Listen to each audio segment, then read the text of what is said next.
আসসালামু আলাইকুম ওয়া রাহমাতুল্লাহ। বন্ধুরা, আজকের ভিডিওতে আমরা জানবো মাইক্রোসফট ওয়ার্ডে কিভাবে ভিউ এর পরিবর্তন করতে হয়, অর্থাৎ আপনি একটি ডকুমেন্ট কিভাবে দেখতে চান বা কোন মুডে দেখতে চান তা আজকের ভিডিওতে আলোচনা করব। চলুন বেশি কথা না বলে ভিডিওটি শুরু করা যাক। আমি প্রতিবারের ন্যায় একটি ওয়ার্ড ফাইল ওপেন করে নিলাম। এরপর আমরা ভিউ অপশনে চলে যাব। ভিউ থেকে আমরা একটি ডকুমেন্ট কিভাবে দেখলে কেমন দেখা যাবে এটি আপনি দুই জায়গা থেকে দেখতে পারবেন। এই সেকশন থেকে ভিউ, এই যে এইখান থেকে আপনি এটা প্রিন্ট লেআউট মোডে আছে। প্রিন্ট লেআউট মোডে এইরকম দেখা যাবে। আপনি যদি রিড মোডে দেখতে চান তাহলে রিড মোডে এইরকম দেখা যাবে। আপনি যদি আবার প্রিন্ট লেআউটে আমরা চলে আসব।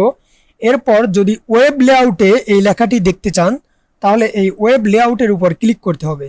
ওয়েব লেআউটে লেখাটি এরকম দেখা যাবে। আপনি যদি আউটলাইনে দেখতে চান তাহলে আউটলাইনে এইখানে ক্লিক করলে আপনি দেখতে পারবেন আউটলাইনে এইভাবে দেখা যাবে। এছাড়াও আপনি যদি আবার এখানে ড্রাফট মোডে দেখতে চান তাহলে এরকম দেখা যাবে।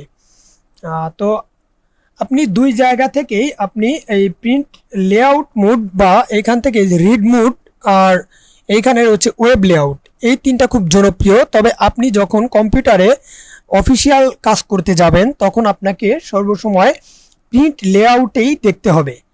আর প্রিন্ট লেআউটে দেখে এইটাই আপনার স্ট্যান্ডার্ড, আর এই মোডে দেখে আপনাকে বেশিরভাগ সময় কাজ করতে হবে। তবে আপনি যদি অন্যান্য লেআউটে দেখতে চান তাহলে এইখান থেকে আপনি ক্লিক করে দেখতে হবে। তো আশা করি আপনি একটি ডকুমেন্টের ভিউ কিভাবে পরিবর্তন করতে হয় আশা করি পারবেন। আর আপনি যদি আমার চ্যানেলে নতুন হয়ে থাকেন তাহলে প্লিজ সাবস্ক্রাইব করে পাশে থাকবেন। এতক্ষণ সাথে থাকার জন্য ধন্যবাদ।